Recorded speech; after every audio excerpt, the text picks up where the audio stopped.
ప్రియమైన సహోదరి సహోదరులారా, మీకు శుభవార్త.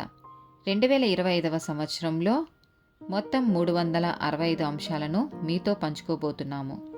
జనవరి 1వ తేదీ నుండి ప్రతిరోజు ఒక అంశము మరియు దానికి సంబంధించిన వాక్యమును పంచుకుంటాము.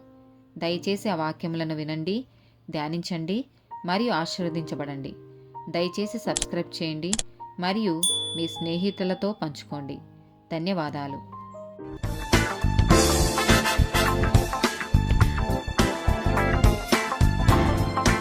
117th డే టాపిక్ పరిణామం.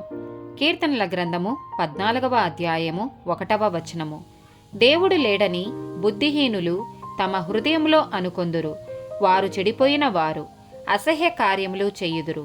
మేలు చెయ్యి వాడొకడునూ లేడు. యెషయా గ్రంథము 45వ అధ్యాయము 11, 12 వచనాలు. ఇశ్రాయేలు పరిశుద్ధ దేవుడగు సృష్టికర్త అయిన యెహోవా ఈ మాట సెలవిచ్చుచున్నాడు. రాగల వాటిని గూర్చి నన్నడుగుదురా? నా కుమారులను గూర్చియు నా హస్తకార్యములను గూర్చియు నాకే ఆజ్ఞాపింతురా? భూమిని కలగచేసిన వాడను నేనే, దానిమీదనున్న నరులను నేనే సృజించితిని. నా చేతులు ఆకాశములను విశాలపరచెను, వాటి సర్వ సమూహమునకు నేను ఆజ్ఞ ఇచ్చితిని.